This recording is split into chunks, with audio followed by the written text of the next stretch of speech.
মাত্র ৭ বছর বয়সেই দুরারোগ্য ব্যাধিতে আক্রান্ত ছোট্ট ফাতেমা। যে বয়সে সমবয়সীদের সঙ্গে হেসে খেলে সময় কাটানোর কথা, সেই বয়সে চুপচাপ কষ্টে দিন পার করতে হচ্ছে তাকে। ফাতেমার প্রতিটি মুহূর্তই এখন যেন এক নিদারুণ সংগ্রাম। একমাত্র কন্যা সন্তানের চিকিৎসার জন্য বাবা মায়ের যা কিছু ছিল সব বিক্রি করে ধার দেনা করে শেষ করেছেন। এখন নিঃস্ব পরিবার, আর পারছেন না চিকিৎসার খরচ চালাতে। বর্তমানে অর্থাভাবে চিকিৎসা বন্ধ হওয়ায় দুশ্চিন্তায় ভেঙে পড়েছেন ফাতেমার পরিবারের সদস্যরা। আমার মেয়েটার বেটা থ্যালাসেমিয়া মেজর, ওর ভিতর থেকে আমার একটা ছেলে একটা মেয়ে, কিন্তু আমার বড় সন্তানটার ভিতরে থেকে আমার মেয়েটার বোন মেরু ট্রান্সমিশন ম্যাচিং হয়েছে। তা ওর ভিতর থেকে আমি ম্যাচিংটা করব, কিন্তু অর্থের অভাবে আমি এই বোন মেরু ট্রান্সমিশনটা করতে পারছি না। ঝিনাইদহ শহরের হামদহ ৩ নং পানির ট্যাঙ্কি পাড়ার চা দোকানি রাশেদুল ইসলাম মিলন ও শাম্মী খাতুন দম্পতির একমাত্র ছোট মেয়ে ফাতেমা খাতুন। জন্মের মাত্র ৫ মাস বয়সেই তার শরীরে ধরা পড়ে দুরারোগ্য ব্যাধি থ্যালাসেমিয়া। পরীক্ষা নিরীক্ষা করে জানা যায় ফাতেমার রক্তে হিমোগ্লোবিন নেমে এসেছে মাত্র ৪ পয়েন্টে।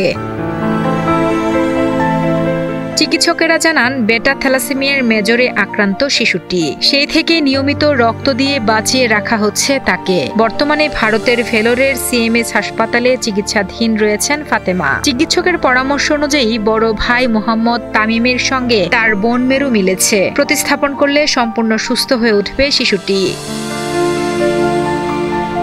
ধার দেনা করে সব শেষ করেছেন বাবা মা। নিঃস্ব এই পরিবারটির পক্ষে বোন মেরু প্রতিস্থাপন করতে যে অর্থের প্রয়োজন সেটি না থাকায় বন্ধ রয়েছে ফাতেমার চিকিৎসা। ৫ মাসের থেকে ধরা পড়ে থ্যালাসেমিয়া রোগ। এখন আমার ছেলের থেকে বোন মেরুটা ম্যাচিং হয়েছে। এখন আমার দরকার টাকা। চিকিৎসকের পরামর্শ অনুযায়ী ফাতেমার বোন মেরু প্রতিস্থাপনে খরচ হবে প্রায় ২২ লাখ টাকা। কিন্তু দিনমজুর বাবার আয়ে এত টাকা জোগাড় করা একেবারেই অসম্ভব। এই অবস্থায় সন্তানের অসহ্য যন্ত্রণা আর অসহায়ত্ব মেনে নিতে পারছে না তারা। তাই ফাতেমাকে বাঁচাতে সরকার সহ সমাজের বিত্তবান ও হৃদয়বান মানুষদের কাছে আর্থিক সহযোগিতার জন্য আকুতি জানান ফাতেমার পরিবার। ডাক্তার বলেছে ২২ লক্ষ টাকা লাগবে।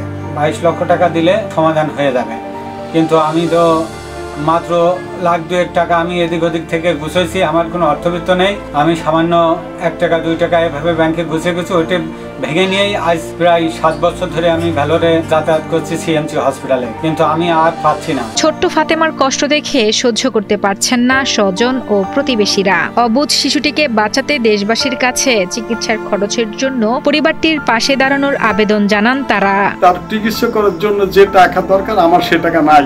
বাড়ির টাকা দিয়ে যদি আমার প্রতিটা ট্রিটমেন্ট করা যায়, আপনারা প্রত্যেকে যদি একটু চিন্তা করেন আমার বাচ্চাটা।